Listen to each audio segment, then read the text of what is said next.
Suis avec moi pour corriger le numéro 4, page 25. Transforme les phrases déclaratives en phrases interrogatives, comme dans l'exemple. Le verbe se transforme. Je dois changer les phrases déclaratives, c'est-à-dire les phrases qui racontent et qui se terminent par un point simple, en des phrases interrogatives, c'est-à-dire je dois poser une question, comme dans l'exemple. Et selon l'exemple, la phrase déclarative est « Paul vient à l'école à pied ». Donc la première tournure, c'est la tournure orale. « Paul vient à l'école à pied ». Je change le ton et le point. La deuxième tournure, « Paul vient-il à l'école à pied ?» C'est la tournure inversée. J'ai inversé le sujet, mais j'ai ajouté un pronom personnel.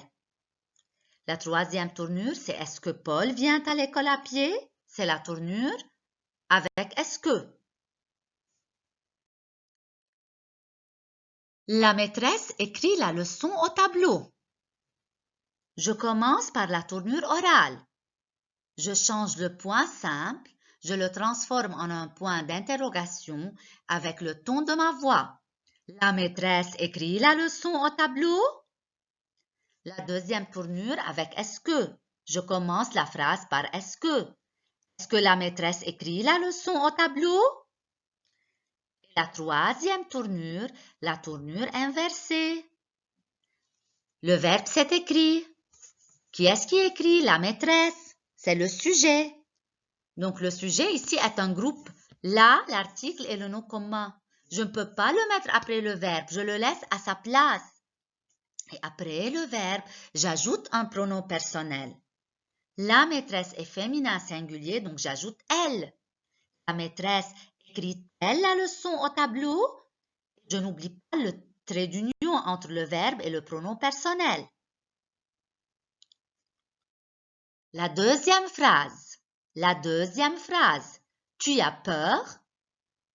La tournure orale. Tu as peur? Je change le point. La tournure avec est-ce que, je commence la phrase par est-ce que. Est-ce que tu as peur? La tournure inversée. A, c'est le verbe avoir. Tu est le sujet, le pronom personnel. Je peux le porter et le mettre après le verbe. Donc, je dis as-tu peur? Quand le sujet est un pronom personnel, je peux le mettre tout directement après le verbe. La troisième phrase. Le directeur est dans son bureau.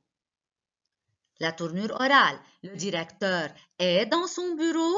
Je change le signe de ponctuation. Le point simple se transforme en un point d'interrogation. Est-ce que le directeur est dans son bureau? Je commence la phrase par est-ce que et je mets un point d'interrogation à la fin.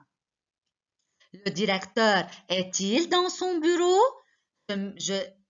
J'ajoute un pronom personnel. Le sujet est un groupe nominal, un article avec un nom commun. Je ne peux pas le mettre après le verbe, donc je dois ajouter le pronom personnel il et bien sûr, je ne dois pas oublier le trait d'union.